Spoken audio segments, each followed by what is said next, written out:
வணக்கம். இன்றைய பதிவில் மொத்த உடலுக்கும் ஒரு அற்புதமான வேலையை கொடுக்கக்கூடிய ஒரு பயிற்சி தான் நம்ம பார்க்க போகிறோம். இது எளிமையான பயிற்சின்னு சொல்ல முடியாது, கடினம்னு சொல்ல முடியாது. நான் எளிமையான முறையில் செய்கிறதையும் உங்களுக்கு செஞ்சு காமிக்கிறேன், கடினமான முறையும் உங்களுக்கு செஞ்சு காமிக்கிறேன். இரண்டு முறைகளையும் பொறுமையாக நிதானமாக கவனித்து நீங்கள் செஞ்சு பாருங்கள். அதே போல் நிறைய பயிற்சிகள் கொடுத்துருக்கோம். இதை எப்போ செய்யலாம், காலைல செய்கிறதா, மாலையில் செய்கிறதா, மதிய வேலையில் செய்கிறதா அப்படிங்கிற ஒரு கேள்வி எல்லாம் இருக்கும். இதுக்கான ப்ரொசீஜர்லாம் நிறையா இருக்கா, இப்படிலாம் உங்களை நீங்கள் கேட்டுக்கணும்னு அவசியமே கிடையாது. எப்போ வேணாலும் செய்யுங்க. பயிற்சி செய்கிறதுக்கு இந்த நேரம் தான் சரி, அந்த நேரம் தான் சரின்னு உங்களை நீங்கள் என்ன பண்ணிக்காதீங்க, தீர்மானம் படுத்திக்காதீங்க. எப்பொழுது உங்களுக்கு நேரம் கிடைக்குதோ அப்பொழுது செஞ்சு பழகுங்க. நீங்கள் இப்போ தான் செய்யணும்னு முடிவு பண்ணிங்கன்னா ஒரு நாள் அந்த நேரத்தில் உங்களால் முடியும், இன்னொரு நாள் முடியலன்னா என்ன பண்ணுவீங்க, செய்யாமல் தடைப்பட்டு போயிடும். அதனால் இன்றைக்கி ஒரு நாள் இருக்கா, இந்த ஒரு நாளில் இந்த உடலுக்கு ஏதாவது ஒரு உழைப்பு கொடுக்கும். அதற்கு ஏதாவது ஒரு பயிற்சியை ஏதாவது ஒரு நேரத்தில் எப்போ கிடைக்குதோ அப்போ நம்ம செஞ்சால் போதும். இந்த வேலை அப்படிங்கிறது, இதற்கு முன்னாடி உடல் சார்ந்த உழைப்புகளும் வேலைகளும் நிறையா இருந்தது. அப்போ உடற்பயிற்சி இல்லை. இப்போ நமக்கு வேலை குறைபாடு, உழைப்பு குறைபாடுங்கிறதுனால மட்டும்தான் நம்ம என்ன செய்கிறோம், இந்த பயிற்சிகளை நம்ம தேர்வுபடுத்தி இதை செய்யலான்னுக்கிறோம்.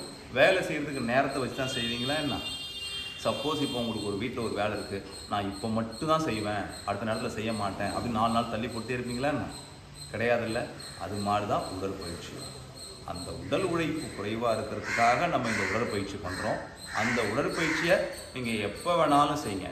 என்ன, சாப்பிட்ருக்கக்கூடாது. வயிற்றில் உணவு இருந்தால் கொஞ்சம் செய்கிறதுக்கு சிரமமாக இருக்கும். அதனால் உணவு சாப்பிட்டதுக்கப்புறம் செய்ய வேணாம். உணவு சாப்பிட்டு ஒரு 2 மணி நேரம் ஆயிடுச்சா, தாராளமாக நீங்கள் பயிற்சி பண்ணுங்கள். இந்த பயிற்சியை யார் வேணாலும் செய்யலாம். இவங்க தான் செய்யணுமா, அவங்க தான் செய்யணுமா, நான் செய்யலாமா, எனக்கு இந்த உடம்புல இந்த பிரச்சனை இருக்குது, அந்த பிரச்சனை இருக்குது அப்படின்னு எந்த கேள்வியும் தேவையே இல்லை. யார் வேண்டுமானாலும் இந்த பயிற்சியை செய்ய முடியும்.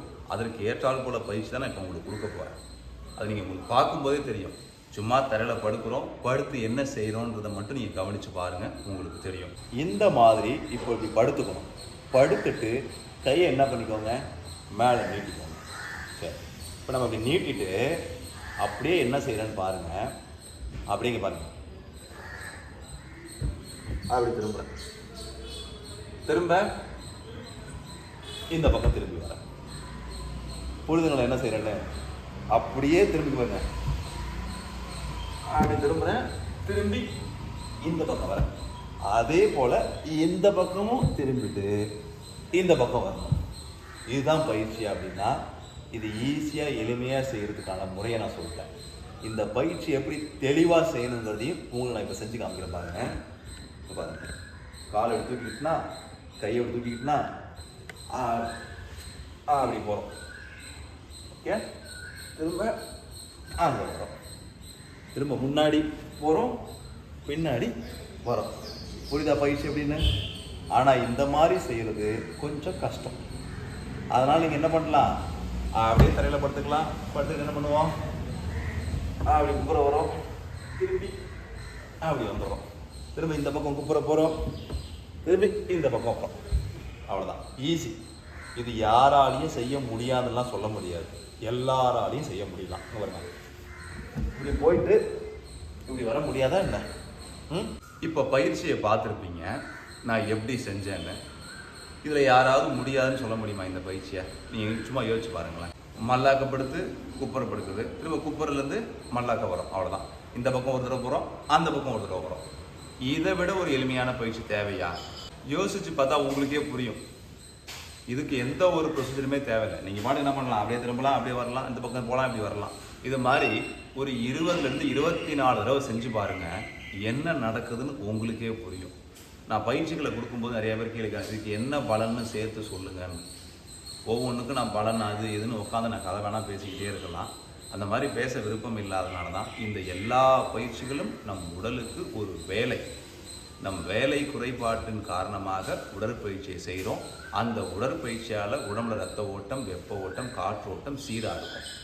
இதை பற்றி நான் இன்னும் விளக்கப்படுத்தி சொல்லணும்னா சொல்கிறதுக்கும் நல்லாயிருக்கும், உங்களுக்கு கேட்குறதுக்கும் நல்லாயிருக்கும். அதனால் எந்த ஒரு பலனும் உங்களுக்கு கிடைக்க போகிறதில்ல. சிம்பிளாக ஒரே வார்த்தை, ரத்த ஓட்டம், வெப்ப ஓட்டம், காற்று ஓட்டம் 3ம் அதிகரிக்கிறதுக்கான ஒரு பயிற்சி. வேலை குறைவின் காரணமாக நம் உடலுக்கு உழைப்பு இல்லாத காரணத்தினால இந்த மாதிரியான வேலைகள் பயிற்சிகளெல்லாம் நம்ம கொடுக்குறோம். அந்த பயிற்சிகளை நீங்களும் பார்த்து தெளிவாக செஞ்சால் உங்கள் உடலும் ஆரோக்கியமாக இருக்கும். அவ்வளோதான். எளிமையான முறையில் எப்படி செய்யணும், எளிமையாக எல்லா விஷயத்தையும் எப்படி நம்ம இயல்பாக எடுத்துக்கிட்டு போகணுங்கிறது மட்டும்தான் அடிப்படை. பலவிதமான பயிற்சிகளை நம்ம கொடுத்துருப்போம். இவ்வளோ பயிற்சிகளையும் நீங்கள் தொடர்ச்சியாக செய்ய முடியுமாங்கிறது அது உங்களுக்கு தான், நீங்கள் செஞ்சு பார்த்தவங்களுக்கு தான் தெரியும். நீங்கள் என்ன பண்ணுங்கள், இதெல்லாம் செய்கிறதுக்கு நேரத்தை ஒதுக்காதீங்க. காலை மதியம் நேரம் அப்படிலாம் எதுவுமே யோசிக்க வேணாம். எப்போ வேணாலும் திடீர்னு தோணுதா ஒரு 20 தடவை செய்யுங்க, அப்புறம் எதிர்த்து உட்காந்துங்க. திடீர்னு திரும்ப ஒரு மத்தியானம் இருந்தா ஒரு செய்யுங்க, ஒரு 20 செய்யுங்க, திரும்ப எதிர்த்து உட்காந்துங்க. எப்போ வேணாலும் உங்கள் நேரம் கிடைக்கும் போதெல்லாம் அது செய்யுங்க. இதை செஞ்சாவே உங்களுக்கு தெரியும். ஒரு 10 20 செஞ்சு பாருங்கள். ஒரு நாளைக்கு குறைஞ்சி ஒரு 50 கூட செய்யலாம். செஞ்சு பார்த்தா மட்டும்தான் உங்களுக்கு புரியும் நான் என்ன சொல்ல வரேன், என்ன நடக்குது, உங்கள் உடம்புல என்ன நடக்குங்கிறது செஞ்சு பார்த்தா மட்டும்தான் தெரியும். ஆளை செஞ்சு பாருங்கள், நல்ல பலன் கிடைக்கும். நன்றி. வாழ்க வளம்.